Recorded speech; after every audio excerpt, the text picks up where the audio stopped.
世界の平和を守る人妻 JK 魔法少女リリちゃんです。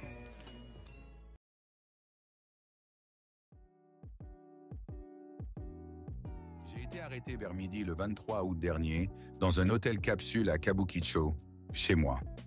Je devais me lever à 5 heures du matin ce jour-là, mais je me suis probablement réveillé après 6 heures. Quand je me suis réveillé et que j'ai regardé l'écran de mon smartphone, j'ai pensé que mon monde venait de s'effondrer. La raison pour laquelle je devais me lever à 5 heures ce jour-là, c'était parce que j'étais censé travailler dans un Soapland à partir de 9 heures. Je devais marcher et prendre le train de Kabukicho, chez moi, jusqu'à mon lieu de travail à Yoshiwara. Pour être honnête, je pouvais encore arriver à temps même en me levant à 7 heures, mais je voulais me lever à 5 heures. Au travail, j'allais coucher avec un vieil homme au hasard. J'ai 25 ans maintenant. Je travaille dans un Soapland depuis 7 ans et j'ai progressivement commencé à refuser cette part de moi. Je pensais que ce travail était bien quand j'avais 18 ans parce que je croyais que tous les éléments de ce monde étaient rassemblés dans l'univers des Soapland. Je pensais que tout ce qui existait dans ce monde s'y trouvait parce que je suis une femme stupide et inutile qui ne comprend pas comment fonctionne ce monde. À 20 ans, le travail me convenait encore. J'étais heureuse de pouvoir travailler pour la personne que j'aimais. Tout ce que je devais faire, c'était travailler dur et tout supporter. La personne que j'aimais regardait l'argent que j'avais réuni avec des yeux brillants. J'étais heureuse et je pouvais encore ignorer le sentiment étrange que j'avais en moi. À 22 ans, cela n'était plus possible. À 23 ans, j'ai pris beaucoup de médicaments pour tout oublier. À 24 ans, j'ai commencé à me persuader que j'aimais ce travail. À 25 ans, je ne savais plus. Les jours où je travaillais, je devais me lever à 5 heures. Laver mes cheveux lentement, lisser lentement mes cheveux, choisir lentement mes vêtements et me recréer lentement. Je devais marcher lentement, pas à pas, ressentir lentement le temps de la journée, respirer lentement l'air, savourer lentement la sensation d'être en vie. Je trouvais agréable de voir tout le monde me pousser, alors j'ai essayé de marcher à leur rythme et de faire semblant d'être une personne normale se rendant au travail. J'ai vu une grande affiche accrochée au mur et je me suis demandé « Qu'est-ce que c'est ?» Je suis entré dans les toilettes publiques près de l'entrée de la gare et j'ai fixé mon reflet dans le miroir. Je ne pouvais pas ne pas le faire.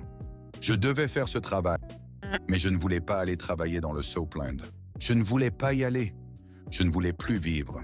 Alors le 23 août, je me suis réveillé après 6 heures et j'ai abandonné cette journée. Je prenais la pilule pour éviter de tomber enceinte. Mais ce jour-là, j'ai abandonné cela aussi. Je me suis réconforté en me disant que je survivrais probablement d'une manière ou d'une autre. Puis j'ai abandonné. Épuisé de pleurer, je me suis endormi. Et alors que je dormais paisiblement, j'ai été réveillé et arrêté.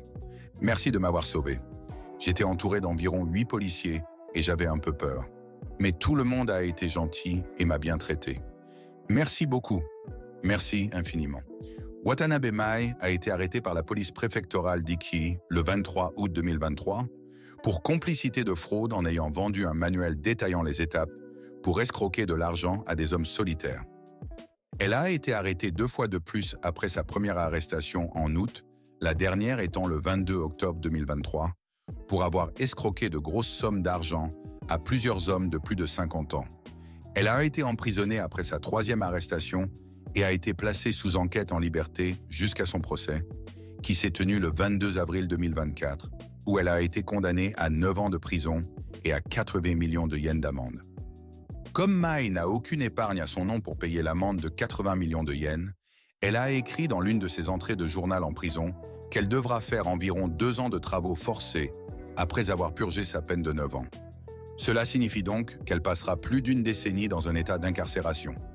Aujourd'hui, il n'est pas exagéré de dire que Mai a désormais atteint un statut de quasi-célébrité au Japon. Chaque fois que son journal en prison est mis à jour, elle reçoit au moins 1 million de vues pour chacune de ses entrées, avec les plus mémorables atteignant plus de 10 millions de vues sur Twitter. Par exemple, cette entrée de journal où elle se remémore les souvenirs de son enquête par la police et les procureurs japonais après son arrestation a atteint 17 millions de vues.